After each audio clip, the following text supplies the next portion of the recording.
हाँ, तो ये आईटी का यूनिट 2 है, data organisation and database management system. तो ये पूरा पूरी दो टॉपिक की तरह है, डेटा ऑर्गेनाइजेशन और डेटाबेस मैनेजमेंट सिस्टम। हम लोग इसको शॉर्ट में डीबीएमएस कहते हैं।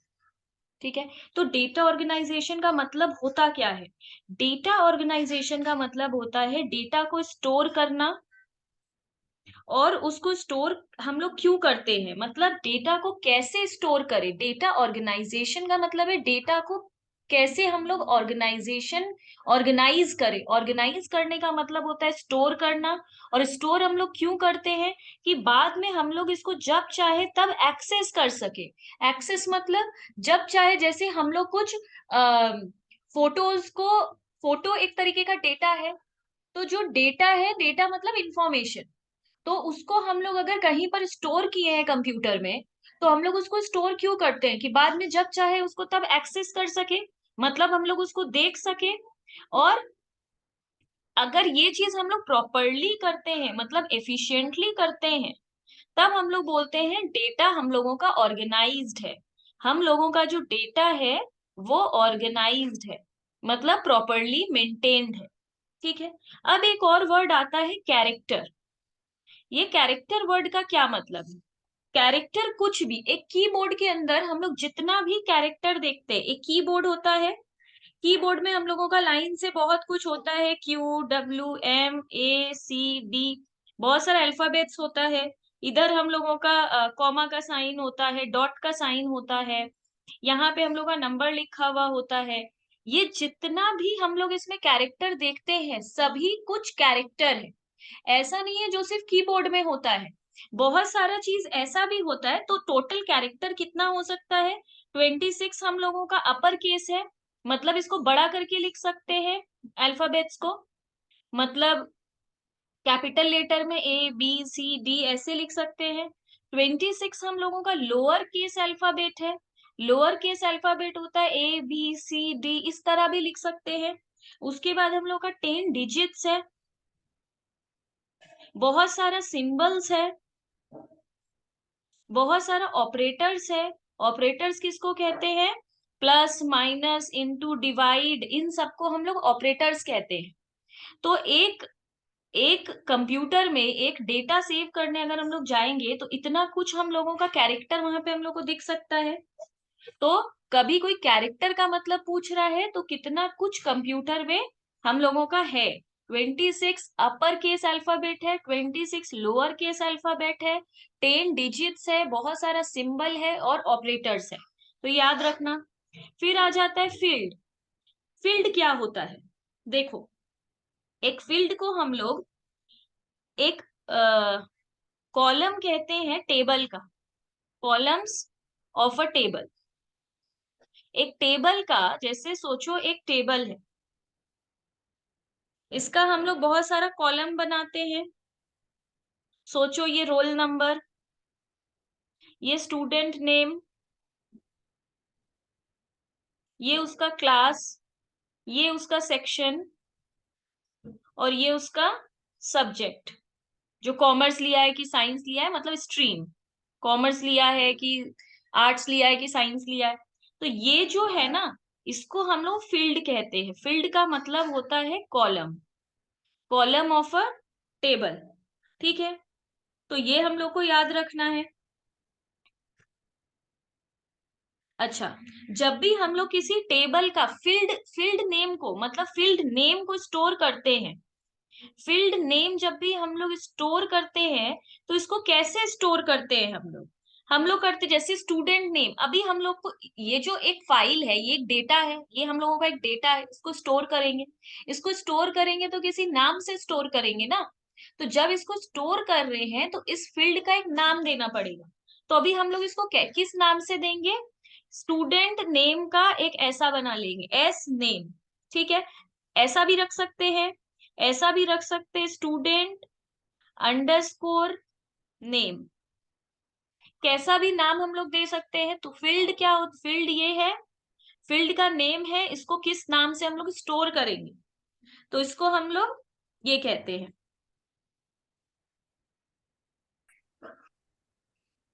अब जानेंगे रिकॉर्ड का मतलब क्या होता है। रिकॉर्ड का मतलब क्या होता है? रिकॉर्ड का मतलब होता है रो। तो फील्ड का मतलब होता है कॉलम, रिकॉर्ड का मतलब होता है रो। अभी रो क्या है? जो इधर पे हम लोग देते हैं, जो इस तरफ पे हम लोग देते हैं। ठीक है, तो ये याद रखना है कि रिकॉर्ड का दूसरा नाम है रो, रो ऑफ अ टेबल। एक रो में मल्टीपल फील्ड हो सकता है, एक रो के अंदर मल्टीपल फील्ड हो सकता है।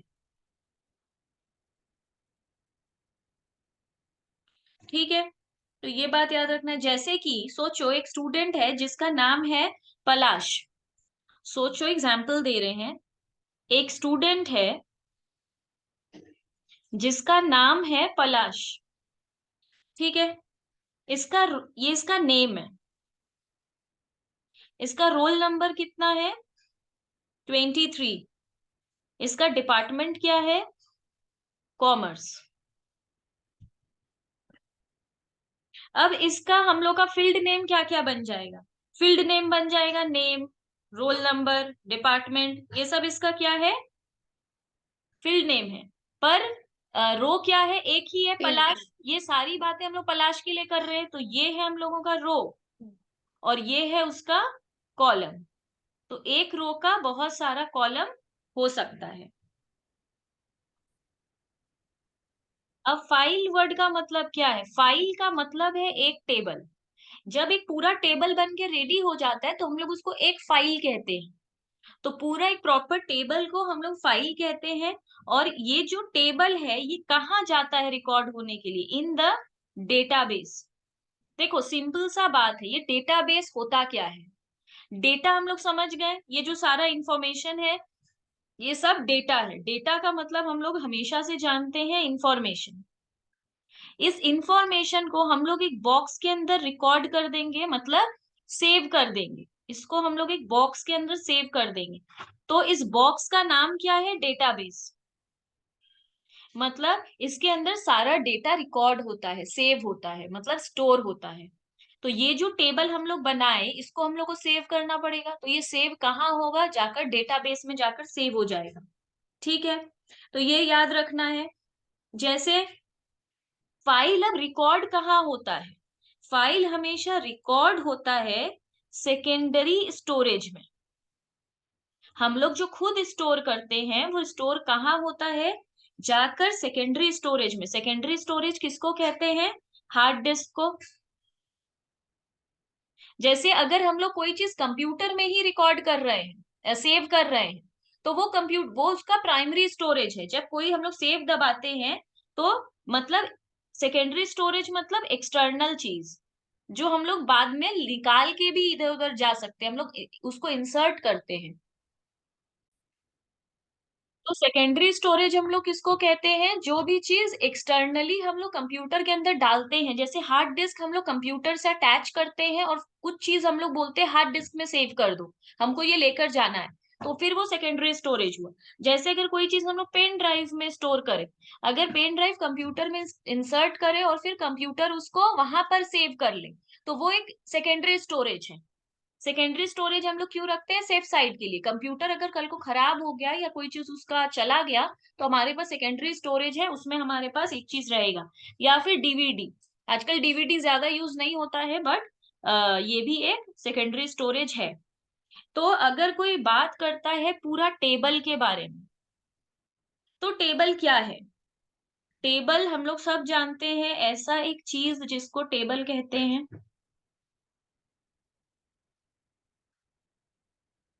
इसको हम लोग टेबल कहते हैं। टेबल में बहुत सारा रोज होता है और बहुत सारा कॉलम हो सकता है, मतलब एक टेबल में रोज एंड कॉलम दोनों होता है। ठीक है, अब अगर ये टेबल है, इसमें क्या हो सकता है? रोल नंबर हो सकता है, स्टूडेंट का नेम हो सकता है, जेंडर हो सकता है और स्टूडेंट का एड्रेस हो सकता है। ठीक है, रोल नंबर क्या हो सकता है? EA1, EA2, EA3, ये उसका रोल नंबर है। नेम क्या हो सकता है? अमित, विजय, साकेत, ये उसका नेम हो सकता है। जेंडर में मेल, मेल, मेल, अभी तीनों लड़के ही हैं। ये कोलकाता का एड्रेस है, ये दिल्ली का एड्रेस है, मतलब ये कोलकाता से ही है, दिल्ली से है, ये भी कोलकाता से ही है। ठीक है। तो बेसिकली ये हम लोग का पूरा क्या बना, एक टेबल बन गया जिसमें बहुत सारा कॉलम, बहुत सारा रोज है। तो अभी पूरा कंप्लीट टेबल ऐसा है। इसका अगर फील्ड का बात, तो ये वाला पोर्शन हम लोगों का फील्ड है, और ये वाला कॉलम हम लोगों का रिकॉर्ड है। ठीक है, ये पूरा चीज हम लोगों का रिकॉर्ड है। ठीक है। अभी हम लोगों का डेटाबेस क्या होता है, अभी हम लोगों को डिटेल में पढ़ना है, ये डेटाबेस क्या होता है। डेटाबेस क्या होता है, ये बहुत सारे डेटा का कलेक्शन होता है, मतलब कलेक्शन ऑफ डेटा। इसके अंदर बहुत सारा डेटा रिकॉर्डेड रहता है। ठीक है, जिसके अंदर बहुत, एक ही कंपनी का, ऑफ एन एंटरप्राइज, मतलब अगर मेरा कंपनी है या मेरा स्कूल है, तो एक स्कूल के अंदर, मतलब उस मेरा डेटाबेस में सिर्फ मेरे स्कूल का ही स्टूडेंट्स लोग का इंफॉर्मेशन होगा, मेरे ही एम्प्लॉय लोग का। जैसे एक डेटाबेस है स्टूडेंट लोग का, इसको स्टूडेंट लोग का डेटाबेस बोलेंगे। एक डेटाबेस हम बना के रखे हैं टीचर्स का। एक डेटाबेस हम बना के रखे हैं जो स्टाफ्स होते हैं, जैसे पियोन, और जो स्कूल में जो टीचर्स, नॉन टीचिंग स्टाफ्स होते हैं। तो इस तरह मेरा 3 डेटाबेस है, ये ए डेटाबेस है, ये बी डेटाबेस है, ये सी डेटाबेस। तो ये वाला डेटाबेस अगर कोई खोलेगा तो उसको मेरे सिर्फ स्कूल के स्टूडेंट्स का इंफॉर्मेशन मिलेगा। ये वाला डेटाबेस कोई ओपन करेगा तो सिर्फ टीचर्स का डेटा मिलेगा। ये वाला कोई ओपन करेगा तो उसको सिर्फ स्टाफ्स का डेटाबेस मिलेगा। तो एक डेटाबेस क्या है। अच्छा, और एक बात, ये जो सारे डेटा होते हैं ये एक दूसरे से इंटर रिलेटेड होते हैं। एक एंटरप्राइज के अंदर जितना भी डेटाबेस होता है वो सब इंटर रिलेटेड होता है। क्यों? ऐसा नहीं है कि इन टीचर्स के डेटा से स्टूडेंट के डेटा को कोई लेना देना ही नहीं है। क्यों? टीचर्स को तो जैसे अगर इसमें लिखा है क्लास 5 के स्टूडेंट्स का यहाँ पे डिटेल है, तो यहाँ पे क्लास 5 के टीचर्स का डिटेल है। तो कॉमन टॉपिक है, यहाँ पे क्लास 5 के स्टूडेंट्स हैं तो यहाँ पे क्लास 5 के टीचर्स हैं। तो इंटर रिलेटेड डेटा रहता है। एक एंटरप्राइज में जितना भी डेटाबेस होता है ऑल आर इंटर रिलेटेड। ठीक है। जैसे कितना डेटाबेस हो सकता है, कॉलेज के अंदर कॉलेज डेटाबेस होगा, वो कुछ बैंक का भी डेटा, और बैंक के अंदर बैंक का डेटाबेस होगा। अगर शॉपिंग मॉल है तो शॉपिंग मॉल का डेटाबेस होगा, हॉस्पिटल का डेटाबेस होगा। तो हर जन का अपना अपना डेटाबेस होता है। एक कॉलेज डेटाबेस के अंदर क्या होगा, एक student database, teacher database, staff database, admission का डेटाबेस हो सकता है, डिपार्टमेंट का डेटाबेस हो सकता है। बहुत सारा डेटाबेस होता है और ऑल आर इंटर रिलेटेड। ठीक है। अ, इसके बाद कुछ इंपॉर्टेंट टर्म्स है जो समझ के रख लो, जिसे एमसीक्यू पूछता है हम लोगों को। इंपॉर्टेंट टर्म्स देखो, सोचो, दो टेबल है, एक दो डेटाबेस है, एक स्टूडेंट का डेटाबेस है,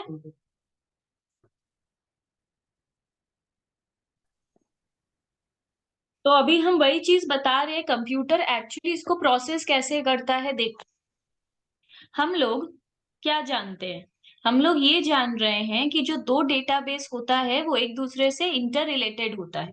मतलब ये ये एक स्कूल का डेटाबेस है।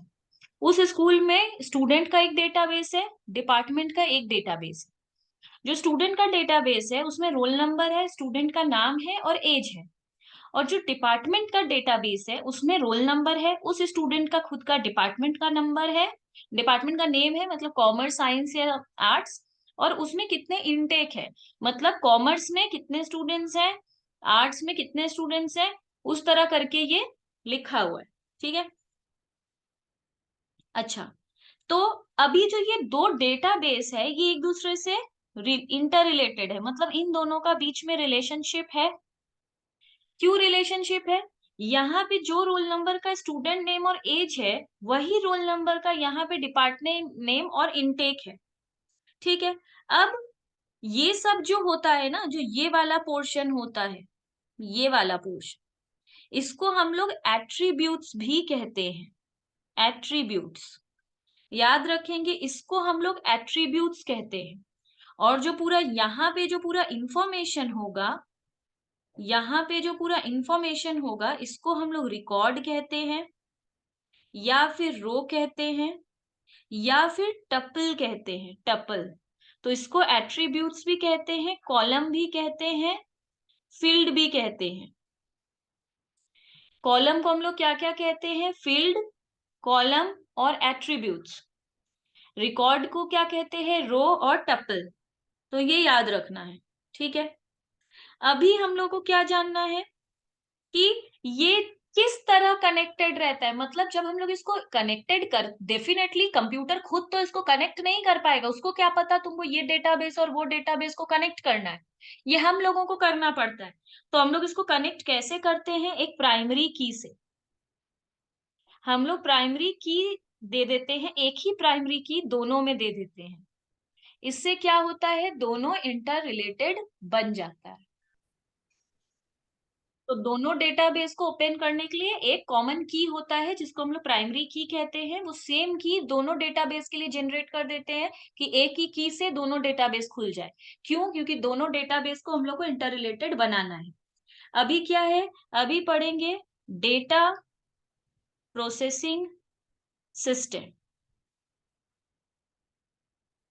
डेटा प्रोसेसिंग सिस्टम क्या होता है? ये एक सिस्टम होता है जिससे हम लोग, मतलब ये क्या है? It is a system. ये एक सिस्टम है क्या करने का?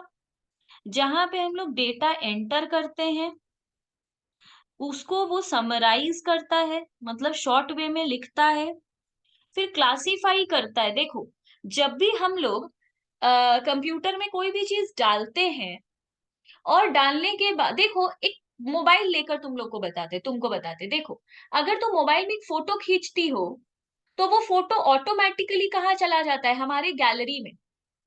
अगर हम कोई पीडीएफ सेंड करते हैं, तो वो ऑटोमेटिकली कहाँ चल जाता है? मोबाइल के फाइल में। तो ये हम नहीं जाके सेव करते। जब हम तुमको पीडीएफ भेजते हैं, तो तुम उसको जाकर स्पेशली अपने फाइल पे कॉपी नहीं करती हो। मोबाइल को पता होता है कि इसको हमको फाइल में डालना है, क्योंकि एक पीडीएफ है, या कोई वर्ड फाइल भी हम भेजे तो भी वो उसमें चल जाते हैं। हम तुमको कोई गाना सेंड करे, तो वो तुम्हारे एक ऑडियो में चला जाएगा, एक ऑडियो का फाइल होता है, उसमें चला जाएगा। तो ये कंप्यूटर में भी ऐसा ही होता है। हम भी जब भी कुछ सेव करते हैं, वो ऑटोमेटिकली गाना वाले में चल जाता है। मूवी को सेव करो तो मूवी के फोल्डर में चला जाता है, वो ऑटोमेटिकली एक जगह पे चला जाता है। तो वो ये कैसे डिसाइड करता है? ये डेटा प्रोसेसिंग सिस्टम की वजह से होता है। जब भी हम कोई कंप्यूटर में या मोबाइल में कोई भी तरीके का डेटा डालते हैं, तो वो अपने खुद ही प्रोसेस करता है। क्या प्रोसेस करता है? जब हम लोग डेटा को एंटर करते हैं, तो वो उसको समराइज करता है, समझता है। पहले समराइज करना मतलब अंडरस्टैंड करना। कंप्यूटर उसको अंडरस्टैंड करता है, फिर क्लासिफाई करता है कि ये क्या है। उसको पता चल गया है कि एक सॉन्ग है, एक गाना है, तो वो उसको क्या करेगा? एनालाइज करेगा, मतलब देखेगा कि वो गाना ही है या नहीं। फिर वो उसको इंफॉर्मेशन में कन्वर्ट कर देगा। इंफॉर्मेशन में कन्वर्ट कर देगा मतलब जहां उसका जगह है वहीं पर उसको सेव कर देगा। तो कन्वर्ट इट इनटू इंफॉर्मेशन। तो जो जगह जहां का सेव होना है, वो वहीं पे सेव हो जाता है। अभी टाइप्स कितना है? Types of data processing system, कितने टाइप का ये होता है? सबसे पहला है सीरियल डेटा प्रोसेसिंग सिस्टम। पहले नाम याद रखो, क्योंकि हो सकता है एमसीक्यू में कोई एक ऐसा डीपीएस का नाम दे दे जो एग्जिस्ट ही नहीं करता, होता ही नहीं है। तो वो हम लोग बोलेगा कौन सा इसमें से डीपीएस नहीं है, डेटा प्रोसेसिंग सिस्टम नहीं है। तो वो हम लोग को सब पता होना चाहिए। दूसरा, एक एक लाइन छोड़ के लिखते हैं। दूसरा है batch data processing system. Third है real time data processing system, ये नाम याद कर लो, अभी ही कर लो। Online data processing system. Fifth है हम लोगों का सेंट्रलाइज्ड डेटा प्रोसेसिंग सिस्टम। और सिक्स है हम लोग का डिस्ट्रीब्यूटेड डेटा प्रोसेसिंग सिस्टम। तो बेसिकली ये 6 नाम है, तो ये याद रखना होगा। अब एक एक करके समझो इसका मतलब क्या है। सीरियल डेटा प्रोसेसिंग सिस्टम क्या होता है? जब भी हम लोग कोई भी चीज को डालते हैं तो ऑटोमेटिकली देखना, जैसे जब हम लोग सॉन्ग को डालते हैं, सोचो सॉन्ग का एक चीज देखना, जब भी हम लोग पहला फोटो डालते हैं तो उसका DP003 नाम होता है। उसके बाद ऑटोमेटिकली दूसरे वाले का नाम ये रखा जाता है, तीसरे वाले का नाम ये रखा जाता है। ये एक सीरियल वाइज सेव होता है। ऐसा नहीं है कि 3 के बाद 5, 5 के बाद 11, ऐसे कभी डेटा सेव नहीं होता है, एक सीरियल वाइज सेव होता है। तो हमेशा कोई सीरियल मेंटेन होता है।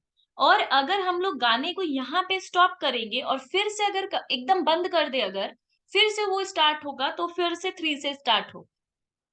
तो कहने का मतलब क्या है, जब भी कोई डेटा स्टोर होता है तो हमेशा वो सीरियली स्टोर होता है, हमेशा एक नंबर वाइज स्टोर होता है। कैमरा का कोई भी फोटो का तुम नाम निकालो, कैमरा का, वो हमेशा सीरियल वाइज ही नाम दिया हुआ होगा। अब दूसरा क्या होता है, बैच। बैच क्या होता है, सोचो हम एक फोटो का ग्रुप करके सेव कर दिए हैं, मतलब मतलब एक बैच बना दिए हैं। बैच मतलब सोचो ये बैच 1 है, ये बैच 2 है, ये नहीं, ये बैच 1 है, इसका नाम बैच 1 है, इसके अंदर 1 है, 2 है और 3 है। ऐस तो जब हम लोग इस तरीके का कोई चीज एक ही बार में ग्रुप, पहले से ग्रुप बना के रखे हैं हम लोग किसी चीज का, और उसको एक बार में हम लोग कंप्यूटर में सेव कर रहे हैं, तो ये पूरा बैच ही ऐसे चला जाएगा। मतलब ये बैच, एक बैच मतलब होता है कुछ ग्रुप करके हम लोग सेव कर रहे हैं, जैसे ग्रुप ऑफ फोटोज है, ग्रुप ऑफ सॉन्ग्स है, एक ही फोल्डर, मतलब एक फोल्डर बना लिए हैं, उस फोल्डर के अंदर हम लोग बहुत सारा फाइल दे दिए हैं। जैसे हम लोग क्या करते हैं, बहुत सारा फोटोज रहता है तो डेस्कटॉप पे क्या करते हैं, सारा फोटोज को तो ऐसे नहीं भर लेते हैं ना, एक फाइल बना लेते हैं फोटोज का।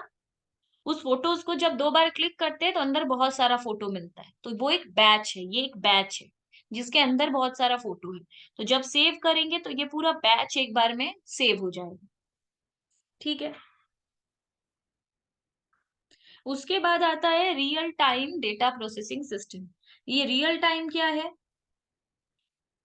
जैसे ही हम लोग कोई भी डेटा कंप्यूटर में सेव करने जाते हैं, वो उसको with in a second process करना शुरू कर देता है। मतलब ऐसा नहीं है कि सेव अभी किए हैं, मतलब अभी कॉपी पेस्ट किए हैं, वो उसको सेव करेगा 2 घंटे के बाद, ऐसा नहीं है। ऐसा है कि जब data is processed in a given time, देखना वो दिखाता है, बहुत बड़ा फाइल है तो वो दिखाता है कि 10 मिनट्स लगेगा, तो वो उसी टाइम, जिस मोमेंट पे हम लोग डालते हैं उसी से 10 मिनट शुरू हो जाता है। ऐसा नहीं है कि डाले अभी है, कंप्यूटर बहुत देर उसको पहले प्रोसेस कर रहा है, फिर 10 मिनट का टाइम स्टार्ट हो रहा है, ऐसा नहीं है।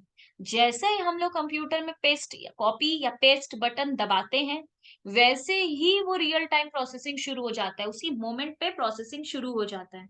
जैसे इसका एग्जाम्पल है बुकिंग अ रेलवे टिकट। जब भी हम लोग कोई टिकट बुक करते हैं, जिस मोमेंट पे टिकट, वो बुकिंग का बटन दबाते हैं, उसी मोमेंट पे टिकट बुक हो जाता है। ऐसा नहीं है कि वो 2 घंटा बाद बुक होना शुरू होगा, चाहे एक टाइम पे करोड़ों लोग टिकट क्यों ना बुक कर रहे हो, जब हम टिकट बुक करेंगे तो with in a second book होगा। तुम लोग बुक माई शो में जाते हो, टिकट बुक करती हो, तो तुरंत बुक हो जाता है, बुक में प्रेस करो, पेमेंट करो, विद इन अ सेकेंड वो बुक हो जाता है। तो ये जो होता है, ये real time data processing system की वजह से होता है। ऑनलाइन डेटा प्रोसेसिंग सिस्टम क्या होता है, ऑनलाइन डेटा प्रोसेसिंग होता है जब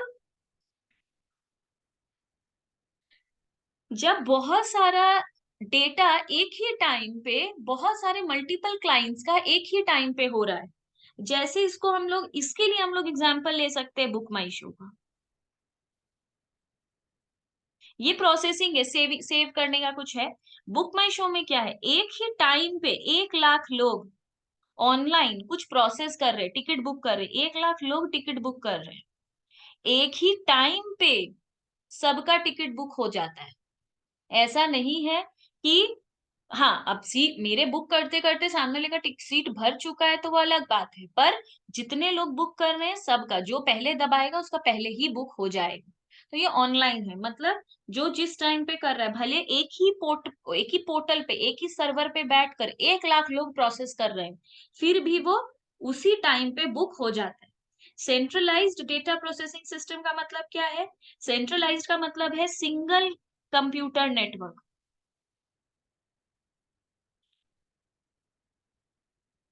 जैसे जब हम लोग एक मतलब कैसे बताए, जैसे बैंक जब कुछ प्रोसेस करता है तो एक बैंक है, सोचो एक्सिस बैंक, वो बहुत सारा चीज कर रहा है, तो वो एक ही जगह से सब अपने बैंक का कर रहा है। मतलब एक्सिस बैंक के अंदर बहुत सारा कंप्यूटर है, कंप्यूटर 1, कंप्यूटर 2, कंप्यूटर 3, कंप्यूटर 4। तो एक्सिस बैंक में सारे कंप्यूटर में बैठकर एक्सिस बैंक का ही काम हो रहा है। ये सेंट्रलाइज्ड है। सेंट्रलाइज मतलब एक ही जगह से बैठ के सब कुछ ऑपरेट होना। डिस्ट्रीब्यूटेड का मतलब क्या होता है? डिसेंट्रलाइज्ड। डिसेंट्रलाइज्ड का मतलब क्या है? हम बैठे यहाँ हैं और ऑपरेट कर, जैसे आरबीआई है और वो ऑपरेट कर रहा है एक्सिस बैंक को, सारे बैंक को, एचडीएफसी को। मतलब एक ही बैंक है और वो बाहर सबको, मतलब बाहर के सारे लोगों को, ये डिसेंट्रलाइज्ड होता है। सेंट्रलाइज्ड होता है जब एक ही जगह से सब कुछ कंट्रोल हो। डिसेंट्रलाइज्ड होता है अलग अलग डिपार्टमेंट के लिए अलग अलग बना है। जैसे एक्सिस बैंक का काम एक्सिस बैंक में ऑपरेट होगा, एचडीएफसी का काम एचडीएफसी में ऑपरेट होगा, आईसीआईसीआई का काम आईसीआईसी ऑपरेट होगा। तो ये है तुम्हारा सेंट्रलाइज्ड, अपना चीज अपने ही ऑपरेट होगा। डिसेंट्रलाइज्ड क्या है? हम यहाँ बैठ के सबको ऑपरेट कर रहे हैं, दैट इज डिसेंट्रलाइज्ड, जिसको डिस्ट्रीब्यूटेड कहते हैं। अगर एक्सिस बैंक अपना काम कर रहा है, हम एक्सिस बैंक है, एक्सिस बैंक का अगर सर्वर फेल्ड हो गया तो एक्सिस बैंक का सारा कंप्यूटर का सर्वर एक बार में फेल्ड हो जाएगा। क्यों?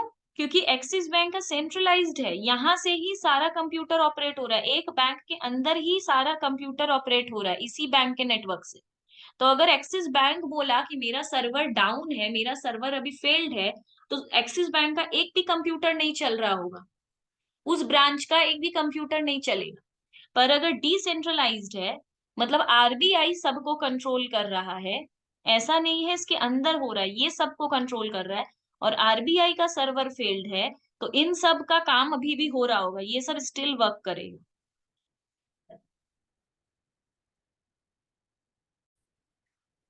अब जो शुरू में मतलब पढ़े थे फाइल ऑर्गेनाइजेशन, ऊपर पढ़े थे डेटा ऑर्गेनाइजेशन, ये फाइल ऑर्गेनाइजेशन। मतलब वही है कि जिस तरीके से फाइल स्टोर होता है उसको हम लोग कहते हैं फाइल ऑर्गेनाइजेशन। कहाँ स्टोर होता है? ये सब सारा स्टोर होता है कंप्यूटर के मेमोरी में। तो कंप्यूटर के मेमोरी में वो जिस तरीके से स्टोर होता है उसको हम लोग फाइल ऑर्गेनाइजेशन कहते हैं। कितने टाइप का होता है फाइल ऑर्गेनाइजेशन? 4 टाइप का। पहला sequential file organisation, direct file organisation, indexed file indexed sequential file organisation, relative file organisation. ये सब नाम याद रखना बहुत जरूरी है क्योंकि एमसीक्यू है, ये सब पूछेगा। सीक्वेंशियल क्या होता है? एक ऑर्डर में जाके रिकॉर्ड होगा, मतलब असेंडिंग ऑर्डर में या फिर डिसेंडिंग ऑर्डर में, वो कोई ऑर्डर में जाके रिकॉर्ड होगा, छोटा से बड़ा या बड़ा से छोटा, कुछ ऐसे। जैसे केबी में ले लो, सोचो छोटा से बड़ा में हो रहा है तो सबसे पहले सेव हो जाएगा 15 KB का डॉक्यूमेंट फाइल, उसके बाद 25 का, मतलब ऑर्डर, कुछ ऑर्डर फॉलो करेगा, साइज में भी कर सकता है, किसी भी चीज में कर सकता है, वो एक ऑर्डर फॉलो करेगा, छोटा से बड़ा या बड़ा से छोटा कुछ फॉलो करेगा। इसके बाद